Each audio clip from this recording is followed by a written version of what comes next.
कहानी की शुरुआत में हम मॉरिस नाम के एक शातिर चोर को देखते हैं जिसे बैंक से चोरी के केस में पुलिस ने पकड़कर उम्र भर की कैद के लिए दुनिया की सबसे सिक्योर जेल अल्काट्राज में कैद करने के लिए ले जा रहे होते हैं। अल्काट्राज एक ऐसी जेल है जिसे समंदर के बीच एक छोटे से आइलैंड पर बनाया गया है, यानी अगर कोई कैदी जेल तोड़कर बाहर भी आता है तब भी वो भाग नहीं सकता क्योंकि आगे उसका रास्ता पानी रोक लेता है। इसीलिए इस जेल को दुनिया का सबसे सिक्योर जेल का दर्जा हासिल था। यहाँ सिर्फ दुनिया के टॉप क्रिमिनल्स को रखा जाता, लेकिन जल्द ही इस जेल का रुतबा मिट्टी में मिलने वाला था क्योंकि अब इस जेल में एंट्री हो चुकी थी फ्रैंक मॉरिस नाम के एक शातिर चोर की, जो पहले भी कई बार जेल तोड़कर भाग चुका है। लेकिन इस बार मॉरिस थोड़ा घबरा गया क्योंकि ये जेल बहुत ही ज्यादा सिक्योर थी। मगर मॉरिस को यहाँ अपनी पूरी जिंदगी बिल्कुल भी नहीं बितानी थी। वो जल्द से जल्द इस जेल से भागना चाहता था। जेल में एंटर होते ही मॉरिस भाग जाने का सोचने लगा। मॉरिस को सर से पांव तक फुल चेकिंग करके उसे एक सेल में लॉक किया जाता है। एक गार्ड आकर मॉरिस से कहता है, वेलकम टू अल्काट्राज, और यहाँ से होती है असली कहानी शुरू। तभी अचानक एक बेल बजती है और सभी सेल के गेट्स ऑटोमेटिकली खुल जाते हैं। अफसर कैदियों को बाहर बुलाते हैं। इस जेल का डिसिप्लिन भी बहुत सख्त है। कैदियों को साफ सफाई और अपने टाइम पर सेल में जाने के रूल्स को फॉलो करना होता है। सब एक जैसा यूनिफॉर्म पहनकर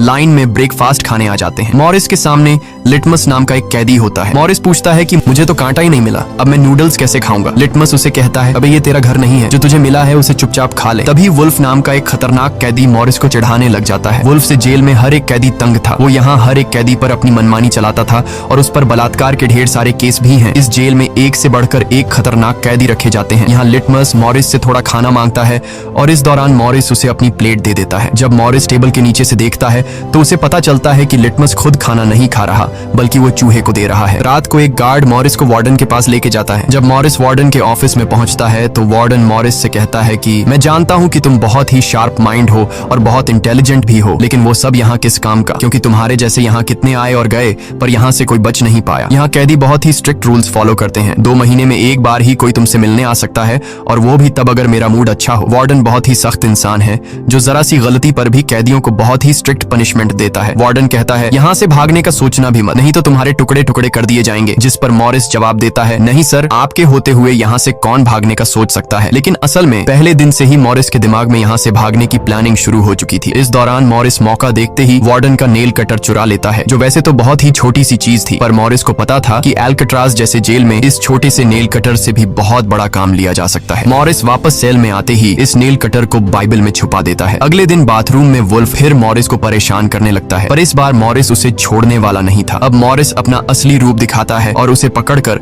उसकी खूब धुलाई करता है। वुल्फ को पीटने के बाद अब मॉरिस का पूरे जेल में एक अलग रुतबा बन गया। हर कोई मॉरिस से डरने लगा। इसके बाद मॉरिस को लाइब्रेरी में काम दिया जाता है। वहाँ इंग्लिश नाम के एक आदमी से उसकी मुलाकात हो जाती है। वो इस जेल का सीनियर कैदी है। इंग्लिश को भी 2 आदमियों के कत्ल की वजह से उम्र भर की कैद सुनाई गई थी। उसने इस जेल में अपनी आधी जिंदगी गुजार दी थी। वो इस जेल के चप्पे चप्पे से वाकिफ है। उसे जेल की हर बात की खबर रहती है। उसे यह भी पता होता है कि आज सुबह मॉरिस और वुल्फ की लड़ाई हुई थी। वो मॉरिस को कुछ किताबें देता है जिन्हें मॉरिस को हर एक कैदी के सेल में पहुंचाना होता है। अगले सीन में खुले जगह को दिखाते हैं जहां कैदी कोई न कोई गेम खेल रहे होते हैं। तभी वो डॉक नाम का एक आर्टिस्ट से मिलता है जो खुद की पेंटिंग बना रहा होता है। डॉक एकदम सीधा साधा और डिसेंट इंसान है जो कई सालों से यहाँ सजा काट रहा है। उसे पेंटिंग करने का बहुत ही शौक था और अपना ज्यादातर वक्त वो पेंटिंग में ही लगाता। डॉक का कहना था कि अल्काट्राज जैसी जेल में कोई भी पागल हो सकता है, पर उसकी पेंटिंग की वजह से अब तक उसका दिमाग नॉर्मली चल रहा है। मॉरिस डॉक से पूछता है कि इस पेंटिंग में ये फूल क्यों बना के रखा हुआ है, तुम्हारी शर्ट में ऐसा तो कुछ नहीं। डॉक कहता है कि यह मेरी खुशी है जो सिर्फ पेंटिंग में है, मेरे मन में नहीं। उसके बाद मॉरिस जब अपने दाएं तरफ देखता है तो उसे ऊपर इंग्लिश दिखाई देता है। मॉरिस इंग्लिश की तरफ जाता है। जब मॉरिस उसके करीब जाता है तो उसके चेले मॉरिस को रोक देते हैं। तब इंग्लिश इशारा करता है कि अपना ही आदमी है, आने दो। मॉरिस उसके पास जाकर बैठ जाता है और तुरंत अपने दिल की बात छेड़ देता है। मॉरिस उससे कहता है कि यहाँ से बचने में आप मेरी मदद करेंगे। ये बात सुनकर इंग्लिश तो हंस पड़ता है। देखो बेटा, ये महज सिर्फ जेल नहीं है, ये हम सबकी कब्र है। यहाँ से निकलना है तो पहले हमें मरना पड़ेगा, तब जाके हमारी डेड बॉडी यहाँ से कब्रिस्तान तक पहुँच पाएगी। चलो मान भी लो कि तुम इन बड़ी दीवारों पर चढ़ भी गए और उसके बाद खतरनाक फोर्सेस को क्रॉस भी कर लिया और किसी जादुई शक्ति से तुम यहाँ के सैकड़ों गार्ड से बचकर जेल से बाहर भी निकल जाओ, तब भी यहाँ से भाग नहीं पाओगे क्योंकि आगे तुम्हारा रास्ता समुंदर रोक लेगा। इसलिए टाइम बर्बाद मत करो और चुपचाप सजा काट लो, कम से कम जिंदा तो बचे रहोगे। लेकिन मॉरिस अपने इरादे का पक्का था। वो हर हाल में इस जेल से भागना चाहता था। उस रात एक अफसर मॉरिस को बताता है कि तुम्हें कल से कारपेंट्री का काम दिया गया है। 1 घंटे का 50 सेंट्स दिहाड़ी भी दी जाएगी। मॉरिस फौरन इस काम के लिए राजी हुआ क्योंकि उसे लगा कि वहाँ उसे कोई ऐसा औजार मिल सकता है जिससे उसके भागने में काम आ सकता है। अगले दिन मॉरिस लिटमस से यहाँ से बचने का रास्ता पूछता है। लिटमस कहता है, अरे ये तो बहुत ही आसान है। हर सेल में एक एयर वेंट होता है, उसके जरिए इसलिए तुम छत पर पहुंच सकते हो, वहां से शायद तुम बच पाओ। और मॉरिस की बातों पर मुस्कुराते हुए वहां से चला जाता है। तब डॉक मॉरिस को खबरदार कर देता है कि वुल्फ तुम्हारी तरफ आ रहा है। तभी वुल्फ मॉरिस पर चाकू से वार करने आता है। मॉरिस अपना कोट हाथ में लपेटकर उसके साथ लड़ने लग जाता है। इतने में एक गार्ड उसे रोकने आता है तो वुल्फ गार्ड पर भी चाकू से वार कर देता है। अब मामला बिगड़ जाता है और वॉच टावर का गार्ड शूट करने लगता है। तब जाकर मॉरिस और वुल्फ लड़ना बंद करते हैं। मॉरिस को पता नहीं था कि वॉच टावर पर भी एक गार्ड है। वो अब एक एक करके इस जेल की हर बात को नोटिस करने लग जाता है। मॉरिस और वुल्फ को गार्ड्स डी ब्लॉक में ले जाते हैं, जहां रात भर कैदियों को अंधेरे में रखकर टॉर्चर किया जाता है। ये एक ऐसा सेल था जहां कोई भी कैदी नहीं जाना चाहता था। जाने से पहले वुल्फ मॉरिस को धमकाता है कि बेटा, तेरी मौत तो मेरे हाथों होगी। उस रात मॉरिस को तरह तरह के टॉर्चर्स सहने पड़ जाते हैं, जिससे उसकी हालत काफी खराब हो जाती है। 2 हफ्ते तक इस अंधेरे वाले सेल में रहने के बाद उसे वापस उसके सेल में लेके आते हैं, जहां लिटमस अपने पालतू चूहे से मॉरिस को एक नोट भेजता है जिसमें लिखा होता है, वेलकम बैक मॉरिस। एक दिन चार्ली नाम का एक नया कैदी आता है जिसे मॉरिस के पास वाले सेल में रखा जाता है। मॉरिस और चार्ली में जल्दी दोस्ती हो जाती है। मॉरिस फिर उसे अपने दूसरे दोस्तों से भी मिलवाता है। उसी समय वार्डन बिना किसी को बताए हर एक कैदी के सेल को चेक करता है। जब वो डॉग के सेल में जाता है तो डॉग के सेल में उसके बनाए हुए कई पेंटिंग्स होते हैं। वार्डन हैरान रह जाता है कि दिन ब दिन उसकी पेंटिंग तो बढ़ती जा रही है। डॉग ने वार्डन की पेंटिंग भी बना के रखी होती है। उसे देखकर वार्डन मुस्कुराने लग जाता है, लेकिन पता नहीं क्यों अगले दिन वार्डन डॉग के सेल में बनाई गई सभी पेंटिंग्स को बाहर फेंकने का गार्ड्स को ऑर्डर देता है। वार्डन के इस फैसले ने डॉग को अंदर से पूरी तरह तोड़ दिया, क्योंकि डॉग सिर्फ अपनी पेंटिंग के ही सहारे जिंदा था। वह अपने हर एक बनाए हुए पेंटिंग से बहुत प्यार करता था, क्योंकि यहाँ उसकी सिर्फ एक ही खुशी थी और वो भी उस बेचारे से छीन ली गई।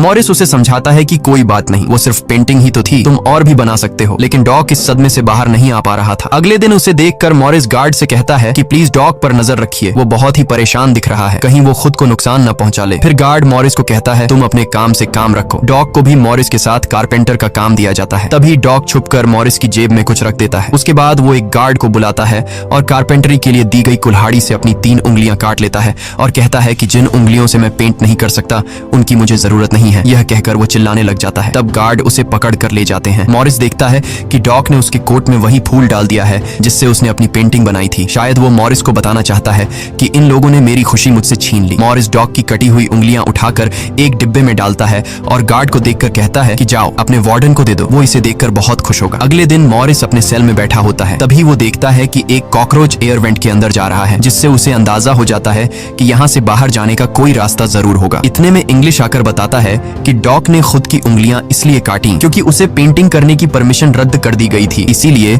उसने तंग होकर अपनी उंगलियां काट ली। यह जानकर मॉरिस को बहुत गुस्सा आता है। अगले दिन डाइनिंग हॉल में वार्डन मॉरिस से पूछता है कि तुम इस डॉग को इतना सपोर्ट क्यों कर रहे हो। वह कहता है ऐसा कुछ नहीं है। ये कहकर मॉरिस वापस टेबल पर जाकर बैठ जाता है। वहाँ उसकी मुलाकात 2 भाइयों जॉन और क्लैरेंस से होती है, पर मॉरिस उनसे ऐसे बात करता है जैसे वह उन्हें पहले से जानता हो। जॉन और क्लैरेंस दरअसल ये दोनों किसी और जेल में मॉरिस के गैंग में थे। जॉन को अब जेल से भागने का काम आसान लगने लगा, क्योंकि ये दोनों भाई मॉरिस की तरह शार्प माइंड थे और अब ये तीनों जेल से भागने की प्लानिंग करने लगे। दोपहर को चार्ली की गर्लफ्रेंड उससे मिलने आती है। दूसरी तरफ इंग्लिश की बेटी उससे मिलने आई होती है। इंग्लिश अपनी बेटी को देखते ही उसकी आंखों में आंसू आ जाते हैं, क्योंकि उसकी बेटी उसकी गैर मौजूदगी में काफी बड़ी हो चुकी थी और इंग्लिश को अपनी बेटी का बचपन न देख पाने का बहुत अफसोस था। दूसरी तरफ चार्ली को उसकी वाइफ बताती है कि तुम्हारी माँ बहुत बीमार है और डॉक्टर कहते हैं कि वह 1-2 महीनों से ज्यादा नहीं बच पाएंगी। ये बात सुनकर अब चार्ली भी अल्काट्राज से भागने का सोचने लगता है और इतने में गार्ड आकर कहता है कि बात करने का समय खत्म हो चुका है। अब चार्ली बहुत परेशान होता है। वह उस रात मॉरिस से कहता है कि अगर तुम यहाँ से भागने का प्लान बनाओ तो मुझे भी शामिल कर लेना। अगले दिन मॉरिस, चार्ली, जॉन और क्लैरेंस की मीटिंग होती है। तब मॉरिस उन्हें बताता है कि हर सेल का एयर वेंट ऊपर छत पर खुलता है और दूसरी बात ये कि ये जगह खारे पानी से भरे समुद्र के बीच है, जिसकी वजह से दीवारें कमजोर हो गई हैं। मेरे पास एक नेल कटर है और मैंने खुदाई पहले से शुरू भी कर दी है। अगर मैं थोड़ा थोड़ा करके खोदूं और एक छोटा सा टनल बनाकर छत पर पहुंच जाऊं तो इस जगह की जांच करने के बाद पता चल जाएगा कि यहाँ से कैसे भागा जा सकता है। जॉन पूछता है कि रात को अगर गार्ड्स को पता चल गया कि तुम अपने सेल में नहीं हो तो उन्हें शक नहीं होगा क्या। तभी क्लैरेंस बताता है कि इस मसले का हल मेरे पास है। वो कहता है कि यहाँ मेरे पहचान का एक बार्बर है जो कैदियों के बाल काटता है। वह हमें बाल सप्लाई कर सकता है और उसे यूज करके हम एक डमी हेड बनाकर उसे बेड पर लिटा देंगे, जिसके बाद अगर हम दीवार की सुरंग से निकलकर ऊपर छत पर भी होंगे तब गार्ड्स को शक नहीं होगा, क्योंकि हमारे सेल के बेड पर नकली सिर रखे होंगे। पर बात अभी भी वहीं अटकी हुई थी कि जेल से तो निकल जाएंगे, लेकिन समुद्र का पानी कैसे पार करेंगे। मॉरिस जॉन से कहता है, देखो इसमें मुझे तुम्हारी मदद की जरूरत पड़ेगी। तुम तो क्लोजिंग डिपार्टमेंट में काम करते हो, वहाँ तुम्हें उन पुलिस अफसरों के लिए बनाए गए रेनकोट्स मिल जाएंगे, तो तुम कुछ रेनकोट्स चुरा कर मुझे दे देना। हम उससे एक ट्यूब बोट और लाइफ जैकेट बनाकर समुद्र को पार कर सकते हैं। यहाँ चार्ली कहता है, भाई मुझे भी कोई काम दो, मैं भी तुम लोगों की मदद करना चाहता हूँ। मॉरिस चार्ली से कहता है कि जब मैं वेंटिलेशन की जाली खोदूं तो तुम पहरा देना ताकि कोई गार्ड हमें देख न ले, और जब तुम खोदोगे तब मैं पहरा दूंगा। मॉरिस का प्लान सभी को पसंद आता है और उसी रात में काम शुरू कर देते हैं। लेकिन दीवार खोदने के लिए नेल कटर बहुत छोटा था, जिसे चलाने में मॉरिस को बहुत जोर लगाना पड़ता और मॉरिस को दीवार खोदने में काफी मुश्किल हो रही थी। उसके हाथ में कहीं छोटे भी आई, लेकिन वो धीरे धीरे उस होल को खोदने लगता है। अगले दिन वो खाने के टेबल पर अपने दोस्तों से कहता है कि मुझे खुदाई के लिए एक बड़े औजार की जरूरत है, नेल कटर से दीवार खुरेदना बहुत मुश्किल हो रहा है। तभी मॉरिस ने अपने हाथ में चम्मच को देखते हुए उसके दिमाग में एक आइडिया आया। वो जानबूझकर चम्मच को अपने जूते पर घिसकर उसे गंदा कर देता है। उसके बाद मॉरिस ने गार्ड को बुलाया और कहा कि ये चम्मच गंदा है, मुझे दूसरा चम्मच दो। बाकी लोगों ने भी गार्ड से उनका चम्मच बदलने की रिक्वेस्ट की। गार्ड को इसमें कोई गड़बड़ नहीं लगी और उसने फौरन चम्मच बदलने की इजाजत दे दी, जिसके बाद वह सीधा टेबल की तरफ बढ़ता है, जहाँ एक और सिक्योरिटी गार्ड सीट पर बैठा होता है। पर जैसे ही वह टेबल पर रखे हुए चम्मच बदलने लगता है तो जॉन ने वहाँ मौजूद गार्ड को बातों में उलझा लिया, जिसका फायदा उठाते हुए मॉरिस ने एक के बजाय 2 चम्मच उठा लिए और एक को जेब में छुपाकर रख दिया। जिसके बाद वह सीधा अपने सेल में चला जाता है। रात को इंग्लिश उसे बुक देने आता है तो मॉरिस पूछता है कि क्या यहाँ पर वेल्डिंग करने वाला कोई इक्विपमेंट मिलेगा। इंग्लिश समझ जाता है कि मॉरिस के सिर पर अब भी जेल से भाग निकलने का भूत सवार है। वह कहता है कि मैं तुम्हें पहले भी बता चुका हूँ कि तुम्हारी कोशिश बेकार हो जाएगी, क्योंकि तुम पकड़े जाओगे और शायद अपनी जान भी गंवा दोगे। इतने सालों में मुझे कभी भागने का ख्याल नहीं आया, क्योंकि मैं जानता हूँ ये इम्पॉसिबल है, लेकिन तुम जिद्दी हो तो मैं क्या कर सकता हूँ, करो कोशिश। लेकिन मॉरिस को उसकी वार्निंग का कोई फर्क नहीं पड़ता। वह अगले दिन लिटमस से माचिस मांगता है और कहता है कि अगर आप मेरी मदद करेंगे तो मैं आपके चूहे को अपने हिस्से का खाना हर रोज दूंगा। लिटमस खुश होकर ये डील मान जाता है, क्योंकि लिटमस को चूहा बहुत पसंद था। उसी रात लिटमस मॉरिस को अपने माचिस पास कराता है। मॉरिस नेल कटर के एक हैंडल को निकालता है, जिससे वह एक छोटा सा बेलचा बनाने जा रहा होता है। फिर वह चम्मच को तोड़कर नेल कटर की हैंडल से जोड़ लेता है। फिर माचिस चलाकर दोनों को अच्छी तरह से वेल्ड करके एक नुकीला औजार तैयार कर लेता है। बस फिर क्या था, वो वेंट के चारों ओर खुदाई शुरू करता है। चार्ली पहरा देता है। अगर कोई गार्ड उस तरफ आया तो वह तुरंत सीटी मारकर मॉरिस को सिग्नल देगा, पर पहरा देते देते चार्ली की आंख लग जाती है और तभी वहां पर एक गार्ड आता है। पर खुशकिस्मती से एन वक्त पर इंग्लिश ने बीच में आकर उस गार्ड का ध्यान भटकाया और दूसरी तरफ इंग्लिश की बातचीत सुनते हुए चार्ली की भी आंख खुल गई, लेकिन टेंशन में वह सीटी भी नहीं मार पाता। जिसके बाद वह कोई चीज गिरा देता है तो मॉरिस उसका इशारा समझकर वेंट को कवर करके बेड पर लेट जाता है। गार्ड पूछता है कि यहाँ कुछ जलने की स्मेल आ रही है। मॉरिस कहता है, सर आपके रहते मजाल है कि कोई स्मोक करेगा, मुझे तो कोई बू नहीं आ रही है। उस गार्ड को भी ठंडक पहुंचती कि चलो कोई तो मेरी कदर करता है। उसके जाते ही मॉरिस वेंट के चारों ओर कंक्रीट निकाल देता है, लेकिन वो देखता है कि वेंटिलेशन जाली के साथ पेच भी घुसे गए हैं, जिसे काटने के लिए कोई शार्प औजार लगेगा। इस दौरान मॉरिस को जब भी बाहर जाने का मौका मिलता तब वह ग्रिल से निकली हुई सीमेंट को चुपचाप बाहर गिरा देता। अगले दिन कारपेंटर का काम करते हुए वह एक मेटल उठा लेता है जो चाकू की तरह शार्प है, लेकिन चार्ली उसे कहता है कि मेटल डिटेक्टर से बचकर तुम्हें इसे बाहर कैसे लेके जाओगे। मॉरिस बहुत ही कॉन्फिडेंस से कहता है कि वो सब मैं देख लूंगा। जब मॉरिस बाहर जाता है तो दरवाजे पर मेटल डिटेक्टर बजने लगता है। दरअसल मॉरिस मेटल को हाथ में उठा लाया था। गार्ड पूछता है कि ये क्यों लेके जा रहे हो। मॉरिस कहता है, सर वो मैंने सोचा कि कपड़े टांगने के लिए इसे यूज करूंगा। गार्ड कहता है, ज्यादा होशियार मत बनो और वो मुझे दे दो। ये कहकर गार्ड वो मेटल उससे ले लेता है और मॉरिस को पूरी तरह चेक करके जाने देता है, लेकिन अपना हीरो तो हीरो है। दरअसल उसने 2 मेटल चुराए थे, एक हाथ में लाया था और दूसरा शूज में छुपा के रखा हुआ था। उस शार्प मेटल से वह ग्रिल को काट लेता है। अब बारी आती है गार्ड्स को चकमा देने के लिए नकली सिर बनाने का, जिसके लिए ये चारों अपनी जिम्मेदारी का काम करते हैं। चार्ली गार्ड से थोड़ा पेंट मंगवाता है। वो गार्ड से कहता है कि मुझे आर्ट बनाने का शौक है। गार्ड भी इनकार नहीं करता और पेंट उसको ला कर दे देता है। मॉरिस उस होल से निकाले गए कंक्रीट को पीसकर एक पाउडर बनाता है। जॉन नाई की दुकान से बाल इकट्ठा करके लाता है और क्लेरेंस लाइब्रेरी से पुरानी किताबें इकट्ठा कर लेता है। सारा सामान इकट्ठा होने के बाद मॉरिस पानी और पुराने मैगजीन का इस्तेमाल करके एक डमी सिर बनाने लगता है, जिसके ऊपर पेंट और नकली बाल लगाकर बिल्कुल रियल दिखने वाला एक नकली सिर तैयार कर लेता है। साथ ही साथ मॉरिस ने अपने प्लान को और मजबूत करने के लिए नकली कार्डबोर्ड बनाए, जिससे कोई शक नहीं कर पाएगा कि सामने की दीवार में किसी ने सुरंग बनाई है। एक रात मॉरिस ने अकेले ही ऊपर जाने का फैसला किया, जिसके लिए उसने अपनी बनाई गई नकली खोपड़ी को बेड पर रखा और उसे गर्दन तक कंबल से ढक लिया। जिसके बाद वह नकली कार्डबोर्ड लेकर सुरंग से बाहर निकल आता है। वहां मॉरिस पाइप्स को पकड़कर धीरे धीरे ऊपर छत पर चढ़ जाता है। दूसरी तरफ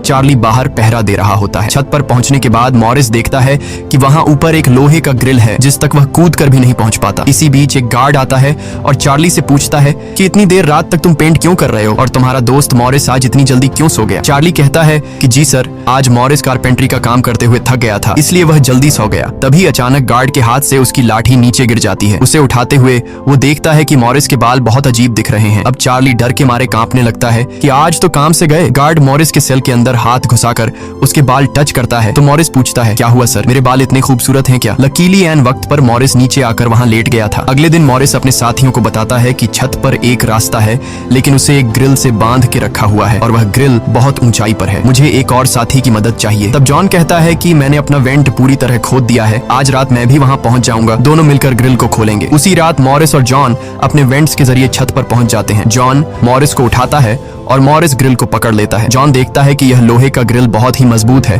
और उसे पूरी तरह से वेल्ड किया गया है। उसे निकालने का एक ही रास्ता है और वह है इसे ड्रिल मशीन से काटना। अगले दिन म्यूजिक क्लास में सभी अपनी अपनी मर्जी का इंस्ट्रूमेंट बजा रहे होते हैं। तभी मॉरिस की नजर वहां रखे एक छोटे से पंखे पर पड़ती है, जिसे देखकर मॉरिस को लगता है कि वह इस पर काम करके एक ड्रिल मशीन बना सकता है, जिसके लिए वह चार्ली से कहता है कि तुम किसी तरह करके इस पंखे को यहाँ से छुपा लो। चार्ली बड़ी आसानी से इस छोटे से पंखे को अपने इंस्ट्रूमेंट बॉक्स में छुपाकर रख देता है। जब चार्ली बाहर आता है तो गार्ड्स उसके इंस्ट्रूमेंट बॉक्स को चेक भी करते हैं, लेकिन उन्हें पंखा नहीं नजर आता और चार्ली को जाने दिया जाता है। वह पंखा जैसे ही मॉरिस के हाथ लगता है तो मॉरिस उस पर काम करना शुरू कर देता है और कई घंटों बाद मॉरिस उस पंखे से एक ड्रिल मशीन तैयार कर लेता है। उस रात मॉरिस और चार्ली छत पर चढ़कर उस लोहे की रोड को ड्रिल मशीन से काटने लग जाते हैं। ड्रिल मशीन की आवाज काफी तेज थी, जो कि ड्रिल की आवाज को सुनकर गार्ड्स ऊपर आने लगते हैं, लेकिन तब तक मॉरिस ग्रिल का एक रोड काट देता है और ड्रिलिंग की आवाज बंद हो जाती है। ड्रिल की आवाज बंद होने के बाद गार्ड उसे नजरअंदाज करके वापस चला जाता है। अब इन चारों ने भागने के लिए अपने सभी रास्ते खोल दिए थे, जिसके बाद वह मंगलवार की रात को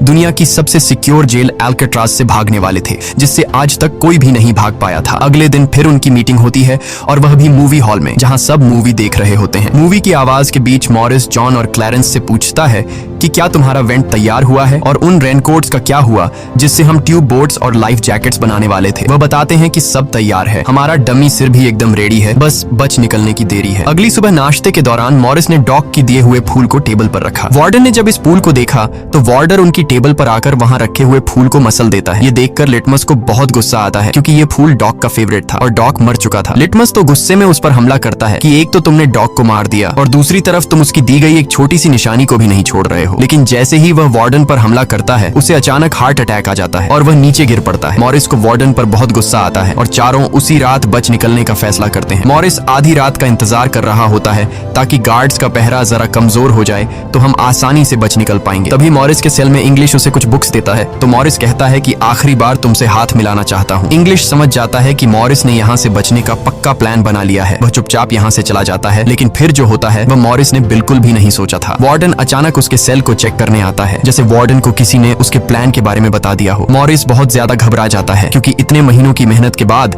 उसकी मेहनत पर पानी फिरने वाला था। वार्डन ने मॉरिस के सेल के हर एक कोने को चेक करने का हुक्म दिया। गार्ड मॉरिस के सेल की हर एक चीज को चेक करता है, लेकिन मॉरिस कोई आम कैदी नहीं था कि उसने कोई छोटा मोटा प्लान बनाया था, बल्कि उसने एकदम साफ और परफेक्ट प्लान बनाया था, जिसे वार्डन तो क्या बल्कि वार्डन का दादा भी नहीं पकड़ सकता था। यहाँ तक कि गार्ड ने जब खास उस जगह से सूटकेस हटाया जहां मॉरिस ने सुरंग करके भागने का रास्ता बनाया था, तो वहां भी मॉरिस नहीं पकड़ा गया, क्योंकि उसने पहले से ही एक नकली कार्डबोर्ड बनाकर दीवार में बिल्कुल बारीकी से फिट कर लिया था। जब वहां कुछ नहीं मिलता तो वार्डन और गार्ड चले जाते हैं, लेकिन गार्ड बताता है कि मॉरिस और चार्ली रात भर बातें करते रहते हैं, मुझे तो दाल में कुछ काला लग रहा है। वार्डन कहता है ठीक है, कल तुम मॉरिस का सेल चेंज कर दो, जिससे वो दोनों न साथ रहेंगे और न ही बात कर पाएंगे। अगले दिन ब्रेकफास्ट के टाइम पर वुल्फ मॉरिस को फिर धमकाता है और मॉरिस से कहता है कि आज रात तुम्हारी आखिरी रात होगी। मॉरिस अपने साथियों से कहता है कि यह गधा ठीक कह रहा है, आज रात यहाँ मेरी आखिरी रात ही होगी। लेकिन दोपहर को ही वुल्फ मॉरिस पर चाकू से वार करने जाता है, तभी इंग्लिश बीच में आकर वुल्फ को पकड़ लेता है। दरअसल इंग्लिश भी मॉरिस की मदद करना चाहता है, वह कामयाब हो या ना हो, लेकिन इंग्लिश मॉरिस के काम में मदद करना चाहता है। उस रात मॉरिस, जॉन, क्लैरेंस और चार्ली ने अपने अपने वेंट के रास्ते से निकलकर ऊपर छत पर मिलने का फैसला किया। यहाँ तो चार्ली अपने साथियों के साथ भागने के लिए राजी हो जाता है, लेकिन फिर जैसे ही वह सेल में पहुंचता है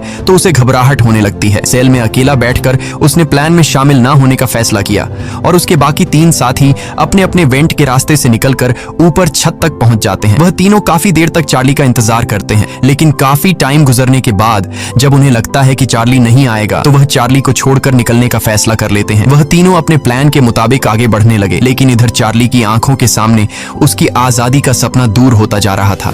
वह तीनों धीरे धीरे सर्चलाइट से छुपकर भागने लगे।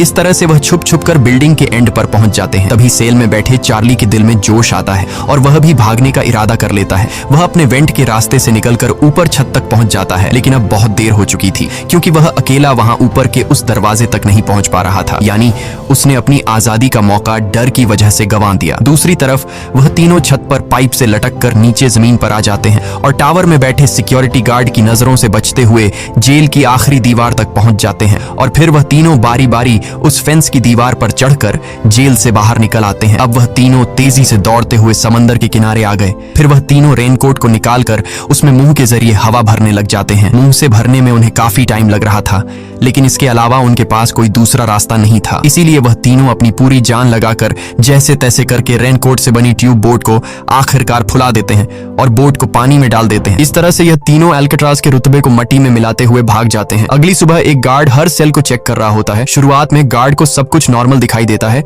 लेकिन जब वो चार्ली के पास पहुंचते हैं तो चार्ली अपने सेल में भूत की तरह खड़ा होता है और दिल ही दिल में खुद को ताने दे रहा होता है कि काश कल रात को थोड़ा सा हिम्मत जुटा लेता तो शायद बाकी लोगों के साथ बच निकल जाता। गार्ड पूछता है कि तुम्हारा दोस्त यह इतनी देर तक क्यों सो रहा है। यह कहकर वो मॉरिस के सेल में जाकर उसे आवाज देता है, लेकिन मॉरिस की तरफ से कोई जवाब नहीं मिलता तो गार्ड को गुस्सा आता है और वो सेल खोलकर उसे बालों से पकड़कर उठाने की कोशिश करता है। लेकिन जब गार्ड उसे जोर से ऊपर की तरफ खींचता है तो सिर नीचे गिर जाता है। यह देखकर गार्ड के पैरों तले जमीन ही खिसक गई, क्योंकि मॉरिस अब सेल में नहीं बल्कि बाहरी दुनिया के मजे ले रहा है। बेड पर तो उसने अपना डमी हेड छोड़ दिया था, जिसके बाद पूरे अल्काट्राज में सायरन बजने लग जाते हैं। पूरे जेल में यह बात फैल गई कि जेल से कुछ कैदी भाग चुके हैं, जिसके बाद वार्डन जेल के चप्पे चप्पे में उन तीनों को ढूंढने लगता है। जब वो तीनों जेल के अंदर नहीं मिलते तो वार्डन समुद्र में एक सर्च ऑपरेशन चलाता है। वार्डन को यकीन नहीं होता कि वो तीनों बच निकल गए। उसे लगता है कि जरूर तीनों पानी में मरे होंगे, पर अंदर ही अंदर वार्डन जानता था कि वो तीनों बहुत ही स्ट्रांग थे। उन तीनों ने समुद्र के पानी को पार करके अब आजादी का सांस ले रहे होंगे। वार्डन से हेडक्वार्टर के अफसर सवाल पे सवाल उठा रहे होते हैं, तुम क्या सो रहे थे जब वो तीनों बच निकले। वार्डन बहुत ही टेंशन में होता है, लेकिन तभी वहां पर वार्डन को डॉग का वही फेवरेट फूल मिलता है। इसका मतलब ये था कि मॉरिस वार्डन से डॉग का बदला भी लेना चाहता था। तब सर्च टीम का हेड आकर बताता है कि सर, हर तरफ सर्च हो चुका है, लेकिन उनकी बॉडीज नहीं मिली। अब वार्डन अपनी नौकरी और खुद की इमेज बचाने के लिए उसे कहता है कि जैसा मैं कहता हूँ वैसे रिपोर्ट लिखो कि उन तीनों ने बचने की कोशिश की, लेकिन वो तीनों पानी में डूबकर मर गए। लेकिन वॉल्टन की इस बात पर किसी को भी भरोसा नहीं हुआ, जिसके बाद मॉरिस अल्काट्राज जेल तोड़ने से पूरी दुनिया में जीनियस के नाम से मशहूर हुआ। इस घटना के 1 साल के बाद अल्काट्राज जेल को बंद कर दिया गया, क्योंकि अब इसकी कोई गारंटी नहीं थी कि यहाँ से कोई बच नहीं सकता।